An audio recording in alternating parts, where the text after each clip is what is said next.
اردو برائے جماعت نہم. حسن ترتیب. عنوانات مصنفین یا شعراء. حصہ نثر. 1. ہجرت نبوی صلی اللہ علیہ وآلہ وسلم مولانا شبلی نعمانی. 2. مرزا غالب کے عادات و خصائل مولانا الطاف حسین حالی. 3. کاہلی سر سید احمد خان. 4. شاعروں کے لطیفے مولانا محمد حسین آزاد. 5. نصوح اور سلیم کی گفتگو ڈپٹی نذیر احمد دہلوی. 6. پنچایت منشی پریم چند. 7. آرام و سکون سید امتیاز علی تاج. 8. لہو اور قالین مرزا ادیب. 9. امتحان مرزا فرحت اللہ بیگ. 10. ملکی پرندے اور دوسرے جانور شفیق الرحمان. 11. قدر ایاز کرنل محمد خان. 12. حوصلہ نہ ہارو آگے بڑھو منزل اب کے دور نہیں.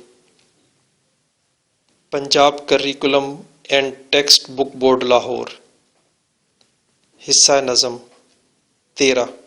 حمد مولانا الطاف حسین حالی. 14. نعت امیر مینائی. 15.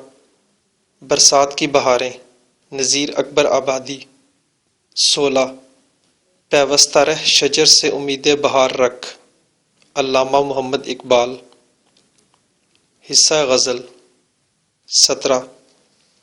ہستی اپنی حباب کی سی ہے میر تقی میر. 18. رخ و زلف پہ جاں کھویا کیا خواجہ حیدر علی آتش. 19. دل ناداں تجھے ہوا کیا ہے مرزا اسد اللہ خان غالب. 20. لگتا نہیں ہے دل میرا اجڑے دیار میں بہادر شاہ ظفر. 21. فرہنگ مرزا اسد اللہ خان غالب 1797 تا 1869. اصل نام اسد اللہ خان اور تخلص غالب تھا. آپ آگرہ میں پیدا ہوئے. والد کا نام مرزا عبداللہ بیگ تھا. غالب کی عمر 5 برس تھی کہ ان کے والد ایک لڑائی میں مارے گئے. والد کے انتقال کے بعد مرزا کی پرورش ان کے چچا نصر اللہ بیگ کے سپرد ہوئی تھی جو انگریزی فوج میں ملازم تھے. وہ بھی جلد ہی انتقال کر گئے تو یہ اپنی والدہ کے ساتھ دلی آ گئے. بچپن میں انہوں نے شیخ معظم سے تعلیم پائی. بعد میں انہوں نے عبدالصمد سے فارسی میں مہارت حاصل کی. دلی میں 13 برس کی عمر میں ان کی شادی نواب الہی بخش معروف کی بیٹی سے ہوئی. مرزا غالب کو پینشن ملتی تھی جس کے اضافے کے لیے انہوں نے کلکتے کا سفر بھی کیا مگر اس میں اضافہ نہ ہوا. چنانچہ معاشی تنگ دستی کی وجہ سے 1850 میں بادشاہ کی ملازمت اختیار کی. 1857 میں جنگ آزادی کی وجہ سے پینشن بھی بند ہو گئی اور شاہی ملازمت بھی جاتی رہی. نواب یوسف علی خان والی رامپور نے 100 روپیہ ماہوار وظیفہ مقرر کیا جو تا حیات انہیں ملتا رہا. عمر کا آخری حصہ بیماریوں میں گزرا. انہوں نے دلی میں وفات پائی اور وہیں دفن ہوئے. غالب نے اردو اور فارسی دونوں زبانوں میں شاعری کی. اردو شاعری میں ان کا مقام بہت بلند ہے جسے سب نے تسلیم کیا ہے. وہ بہت زیادہ وسعت نظر رکھتے تھے. غالب ہر دور کے اہم شاعر ہیں. ان کی فنی عظمت کو ہر ایک نے سراہا ہے. ان کی ہمہ گیر شخصیت کی طرح ان کی شاعری میں بھی بڑا تنوع اور بو کلمونی پائی جاتی ہے. ان کے ہاں موضوعات کا ایک لامتناہی سلسلہ نظر آتا ہے. ان کی اردو غزل مضامین کی رنگا رنگی، وسعت نظر، تخیل کی بلندی، پہلوداری، معنی آفرینی، نادر تشبیہات و استعارات، نئے نئے الفاظ و تراکیب، طنز و ظرافت، آفاقیت اور جدت ادا کی بدولت بہت اعلیٰ پائے کی ہے. ان خصوصیات کی بدولت انہیں اردو شاعروں کی صف اولین میں ممتاز جگہ ملی ہے۔ غالب کی اہم تصانیف میں دیوان غالب اردو، دیوان فارسی، گل رانا، مہر نیمروز، دستمبو، قاطع برہان، لطائف غیبی، قادر نامہ، عود ہندی اور اردو معلیٰ شامل ہیں۔ مرزا اسد اللہ خان غالب غزل مقاصد تدریس 1 طلباء کو مرزا غالب کی شاعرانہ عظمت سے آگاہ کرنا۔ 2 طلباء کو مرزا غالب کے انداز بیان سے متعارف کرانا۔ 3 غالب کے عہد میں اردو غزل کے ارتقاء سے روشناس کرانا۔ 4 غالب کے شاعرانہ موضوعات کی بو کلمونی کو اجاگر کرنا۔ دل ناداں تجھے ہوا کیا ہے، آخر اس درد کی دوا کیا ہے، ہم ہیں مشتاق اور وہ بیزار، یا الہی یہ ماجرا کیا ہے، میں بھی منہ میں زبان رکھتا ہوں، کاش پوچھو کہ مدعا کیا ہے، ہم کو ان سے وفا کی ہے امید، جو نہیں جانتے وفا کیا ہے، ہاں بھلا کر تیرا بھلا ہوگا، اور درویش کی صدا کیا ہے،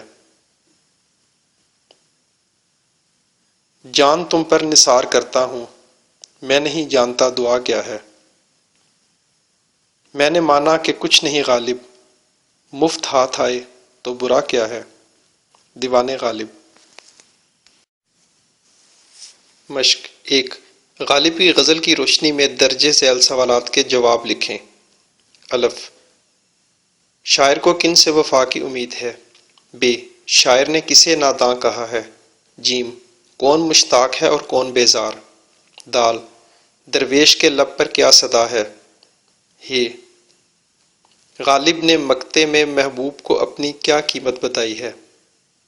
2 درج ذیل کے معنی لکھیں اور جملوں میں استعمال کریں۔ دل ناداں، مشتاق، بیزار، ماجرا، مدعا، صدا۔ 3 اس غزل کے دوسرے شعر میں مشتاق اور بیزار کے الفاظ آئے ہیں، یہ معنوی اعتبار سے ایک دوسرے کی ضد ہیں، ایسے الفاظ متضاد الفاظ کہلاتے ہیں۔ مدرجہ ذیل الفاظ کے متضاد لکھیے: نادان، دن، نیکی، موت، آزاد۔ 4 مدرجہ ذیل الفاظ پر اعراب لگا کر تلفظ واضح کیجیے: مشتاق، مدعا، وفا، صدا، نثار۔ 5 اس غزل میں جو قافیے آئے ہیں انہیں ترتیب وار اپنی کاپی پر لکھیں۔ 6 کالم الف میں دیے گئے الفاظ کو کالم بے کے متعلقہ الفاظ سے ملائیں۔ کالم الف درد، مشتاق، منہ، درویش، جان۔ کالم بے نثار، صدا، دوا، بیزار، زبان۔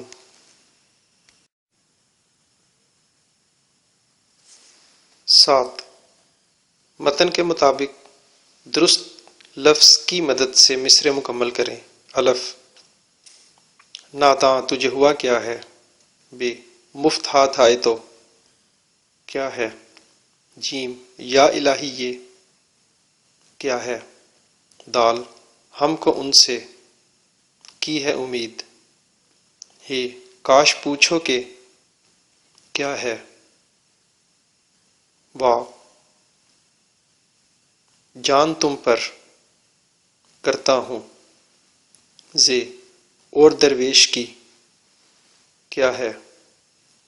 8 درج ذیل میں سے مذکر اور مؤنث الفاظ الگ الگ کریں۔ دل، صدا، جان، مدعا، دعا، ماجرا۔ کنایا کنایا کے لغوی معنی چھپی ہوئی بات کرنے کے ہیں۔ اصطلاح میں کنایا ایسے لفظ یا لفظوں کے مجموعے کو کہا جاتا ہے جو مجازی یا غیر حقیقی معنوں کے لیے استعمال کیے جائیں۔ کنایا کے مجازی معنی لغوی معنی سے کچھ نہ کچھ تعلق رکھتے ہیں، مگر یہ تعلق تشبیہ کا نہیں ہوتا۔ کنایا کی چند مثالیں دیکھیں۔ الف اس کو کالے نے کاٹا، کالا یہاں سانپ کا کنایا ہے۔ ب بیٹے کو عرصے بعد دیکھ کر ماں کا کلیجہ ٹھنڈا ہوا۔